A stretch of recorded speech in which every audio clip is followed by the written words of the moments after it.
Hey guys, welcome to this episode of Jaydev's Chronicle. In this video, we'll be talking about few tech companies which are recently launched in the previous year. For example, Paytm, Nykaa, and Zomato. These are few tech companies which are recently launched in the previous year. They have gone a major correction as of now.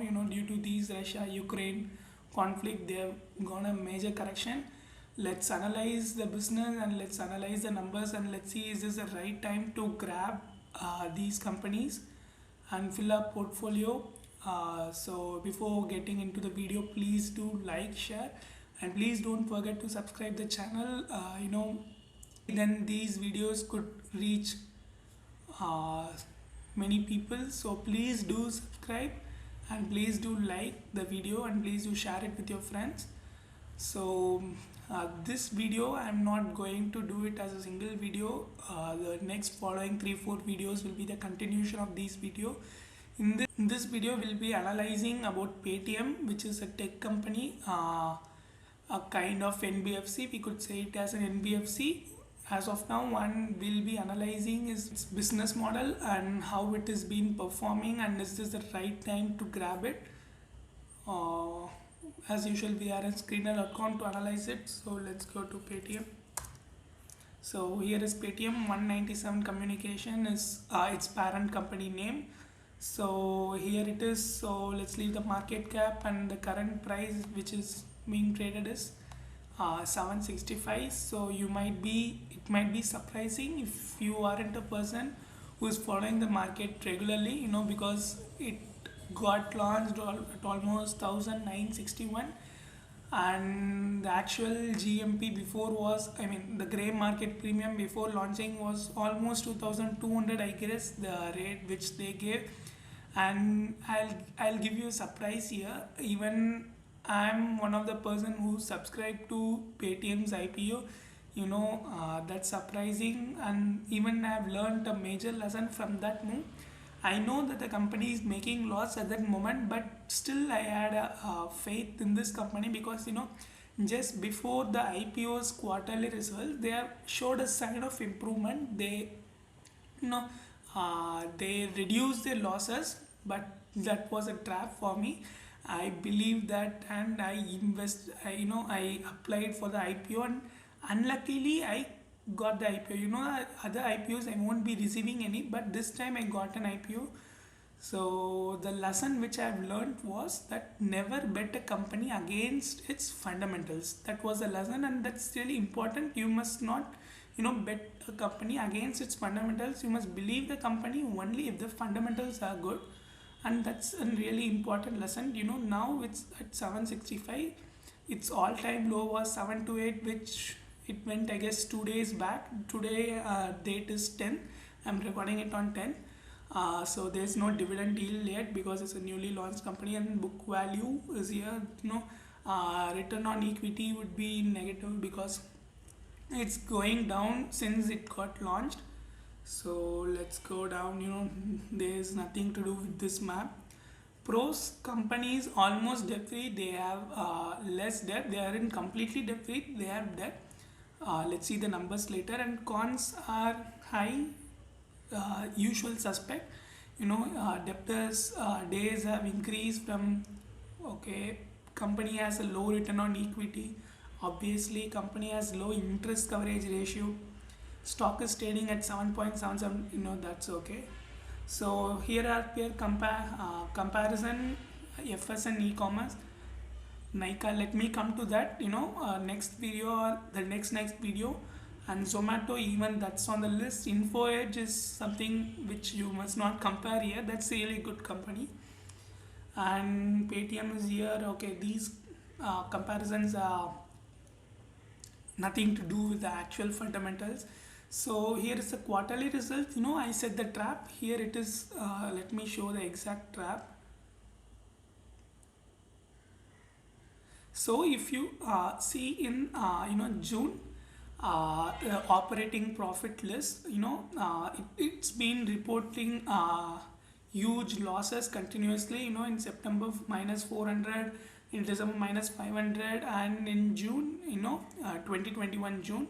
So it was like less. So I thought, they are reducing their losses, so this is right time they are improving, let's put our money. But that didn't happen, because even in the next quarter, that is 2 quarters in an June was a quarter and September was a quarter. So in September month, it was minus 442. Again, the losses are increased, and in December it was boom minus 790. So the stock price is also 700. I know it's not funny. So the net lesson was that the operating profit is reducing a lot, and the other income is also not so fancy, and then the net profit, that's after tax, is reported loss. They are making loss continuously. Fundamentals are really bad. Before going into profit and loss, the main statements, let me explain the business model of Paytm. I didn't do this, I didn't explain the business model of previously did two companies, that CAMS and Manapuram Finance, because you could do that, but when talking about corrected stocks figures, it's necessary to talk about business model also. So Paytm started as an e-wallet business. So you could put your money in your Paytm wallet, and you could pay anywhere using this Paytm wallet. So that's what basic model through which they started. That was successful for a few years. Paytm was the first company to do that, so they were successful for a few years. But later then, phone pay came, GPay came. Phone pay were successful, but GPay were extraordinary also. That was the time when India launched UPI, so they were merging together, and they made wonders. GPay had more users than Paytm nowadays for this e-wallet. So Paytm realized this, and they started building a network. Like they have started entering multiple business. They have gone through movie ticketing apps, Ticket News by Paytm, and sports. They have made a huge investments in sports field. They have Paytm games, gaming app like MPL and Dream 11. So, and then now their main focus is NBFC. NBFC companies are non-banking finance sectors. You might have known this. Even Manapuram is an NBFC sector. So in NBFC, they have started giving this post-paying and pre-paying schemes, and they have started giving minor loans. So these loans will be obviously they'll earn interest from those loans. So this is how their NBFC is growing nowadays, and their NBFC is really strong. People have started getting more and more loans from Paytm, because they are feasible. No need of paperwork. Easy transactions. So their income has actually started increasing in NBFC, and the main reason why they are reporting losses, or the thing which I'm going to say now, maybe an alternative to reduce losses, is that they could reduce the ads, and they could reduce their work which they are doing with the cricket. Each and every cricket matches are sponsored by them. Every Indian home matches, you might be seeing Paytm's ODI trophy, Paytm T20 trophy, Paytm test match. Being sponsor of such a great event, you must be paying a lot. So obviously if they aren't doing that, they won't be reporting these 300-400 losses every quarter. So that's what their business model. This isn't actually enough. Here is Paytm's official website. You could search it for Paytm finance statement or Paytm balance sheet, and you'll be getting this. You must analyze this completely to get to know about complete business models and numbers. I am not sure if I am allowed to do that in public, but you should do this. I'll just be talking about this minor numbers. These are balance sheet figures, and you could see the balance sheet figures by yourself. Let me come to an important place, that shareholding pattern. This actually, to be frank, this surprised me. The shareholding pattern is still confusing for me.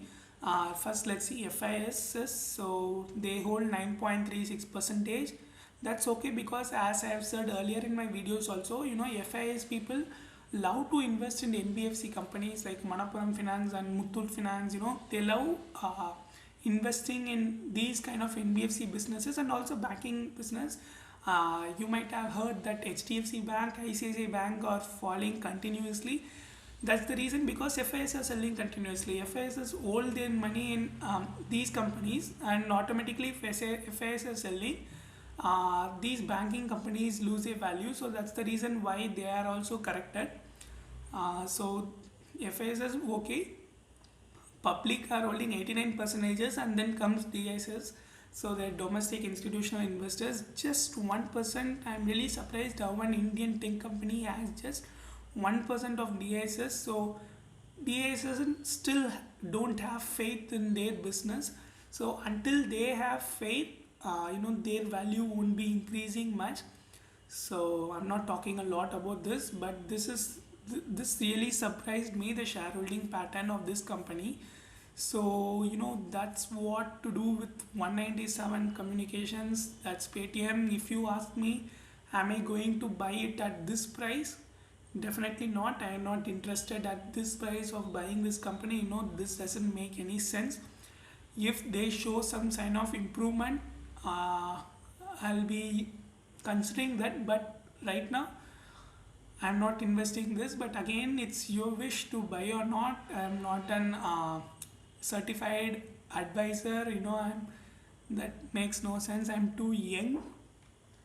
So that's all dealing with the numbers and fundamentals. So my decision is no.